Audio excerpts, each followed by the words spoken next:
to play a soundbite of J.D. Vance in Ohio, kicking off his campaign as well this week, talking about Democrats and the endorsements now that we're seeing of Kamala Harris.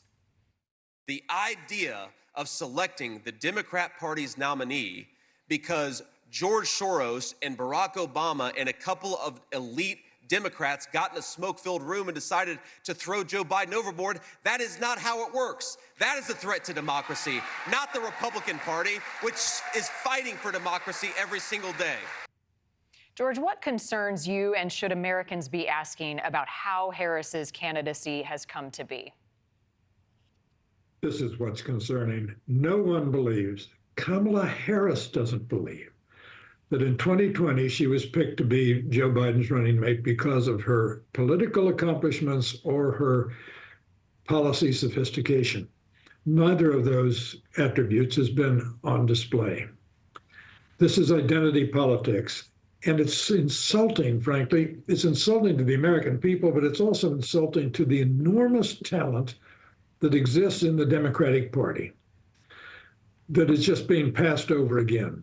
The Democrats should not have given us Joe Biden in 2020. They should not have allowed him to run in 2024. And Lord knows they should not be ignoring the governors of Kentucky, of Maryland, of Pennsylvania, proven executives who are being ignored simply because the Democratic Party doesn't want to fight. I do not know why they're having a convention. If they're going to have this roll call and get the actual decision made before anyone has a chance to deliberate about it, why convene? You know, the Democrats, George, talk a lot about a threat to democracy. And as we look at this process play out, might the same be true of how this is happening and unfolding? Of course it is, because the delegates were selected basically to support Joe Biden. But when they consented to Joe Biden, they did not make informed consent, because he and media accomplices and major leaders of the Democratic Party who knew better would not tell them, would not inform them about the actual condition of the president. So, having been misled, it seems to me they should have an opportunity to get together and deliberate. We used to have conventions all the time where decisions were made, where debates were held, where bargaining was done. Nothing wrong with that. That's called democracy.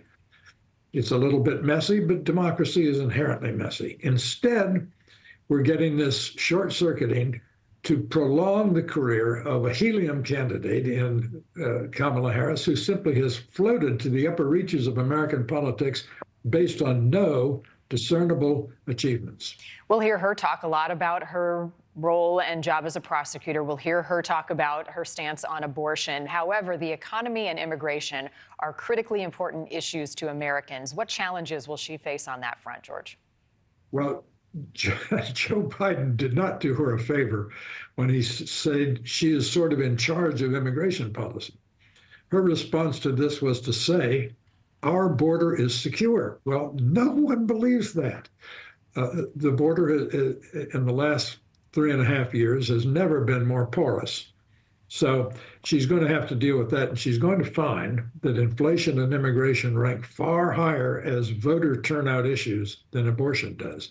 Abortion having been returned to the states have made their decisions, and I think the fuel has largely gone out of that issue.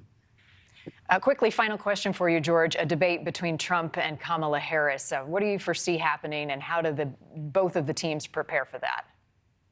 Well, the country will prepare by popping the popcorn, because that's going to be a spectacle.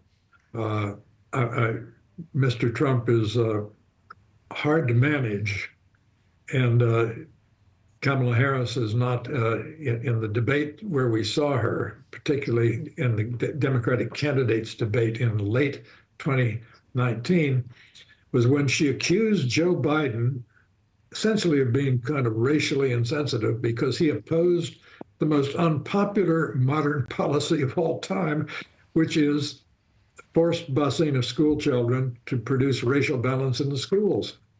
If that's her idea of a winning debate strategy, the roof is going to fall in. Yeah. But as I buy some popcorn. Yeah, have it on hand. George, thank you. Thank you for watching. Go to newsnationnow.com to find News Nation on your television provider. And don't forget to click the red subscribe button below to get more of News Nation's fact-driven, unbiased coverage.